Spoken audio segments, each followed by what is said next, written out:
केंद्रीय गृह मंत्री अमित शाह ने राज्यसभा में अहम घोषणा करते हुए कहा कि 31 मार्च 2026 से पहले देश के सभी हिस्सों से नक्सलवाद को पूरी तरह से खत्म कर दिया जाएगा। प्रधानमंत्री नरेंद्र मोदी के नेतृत्व में सरकार ने नक्सलवाद को जड़ से खत्म करने का संकल्प लिया है। 375 दिन में नक्सली खत्म। केंद्रीय गृह मंत्री अमित शाह की इस गारंटी को पूरा करने में सीआरपीएफ, डीआरजी, एसटीएफ, बीएसएफ और आईटीबीपी के जवान जुट गए हैं। हालांकि नक्सल प्रभावित क्षेत्रों में प्रमुख जगहों पर सीआरपीएफ और इसकी विशेष इकाई कोबरा ही माओवादियों से लोहा ले रही है।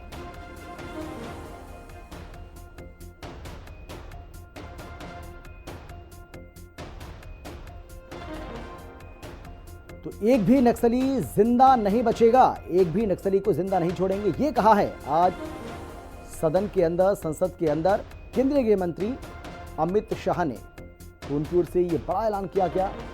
छत्तीसगढ़ में एक साल में 380 नक्सली ढेर किए गए, एक भी नक्सली को जिंदा नहीं छोड़ेंगे। नक्सलवाद पर गृह मंत्री अमित शाह का ये बड़ा बयान आपको बता रहे हैं। 31 मार्च 2026 को देश नक्सलवाद मुक्त हो जाएगा।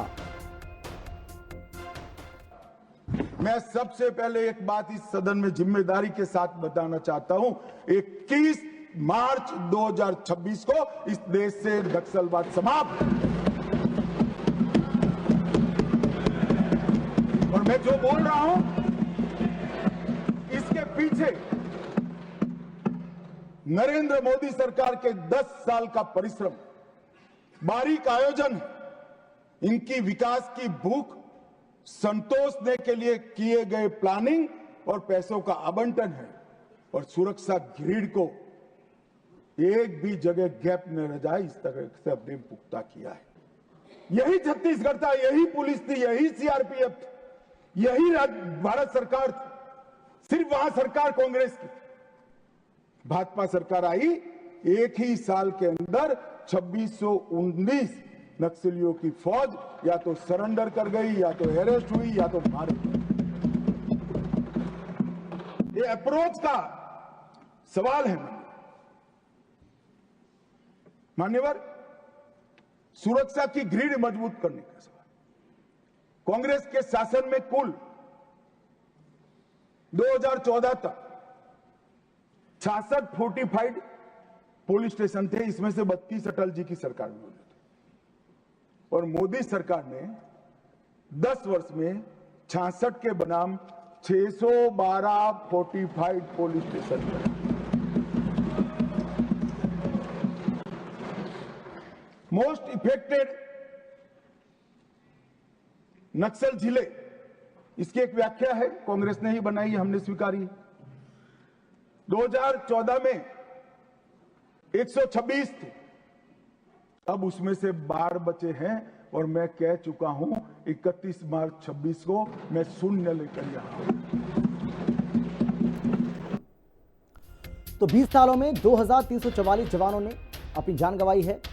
और ये जो आंकड़ा है जो हम आपको बता रहे हैं, ये कारगिल युद्ध में शहीद जवानों से 4 गुना ज्यादा है। 2 दशकों में 6258 लोगों की हत्याएं की गई। 8 करोड़ लोग नक्सली हमले की चपेट में आए। तो कौन कौन से ऐसे जिले हैं जो नक्सल प्रभावित हैं, वो आपको बताते हैं। 2018 से पहले 126, 2018 के बाद 90, जुलाई 2021 की बात करें तो 70 और अप्रैल 2024 की बात करें तो 38, यानी कि लगातार इसमें कमी जो है वो देखने को मिल रही है। तो ये आंकड़ा जो है वो आपके सामने हम रख रहे हैं। नक्सल प्रभावित जो ज़िले हैं वो किस साल में कितने थे, अगर उसके हिसाब से आपको हम बताएं तो 2018 से पहले 126, 2018 के बाद ये 90 रह गए, जुलाई 2021 में ये 70 रह गए और अप्रैल 2024 की बात करें तो ये मात्र 38 रह गए। यानी कि लगातार इसमें कमी देखने को मिली है। लगातार ये जो ज़िले हैं वो कम होते चले गए। इससे ये पता चलता है कि किस तरीके से नक्सलवाद पर कड़ा प्रहार जो है वो किया जा रहा है। और अब डेडलाइन भी तय कर दी गई है, 31 मार्च 2026 तक देश को नक्सल मुक्त कर दिया जाएगा। ये दावा खुद केंद्रीय गृह मंत्री अमित शाह ने आज संसद के अंदर किया है। हालांकि इसके पहले भी लगातार वो ऐसा दावा करते रहे और उनका एक बार फिर से ये कहना है कि जो मैं कह रहा हूँ मैं अपनी बात पर अडिग हूँ और हम ऐसा करके दिखाएंगे।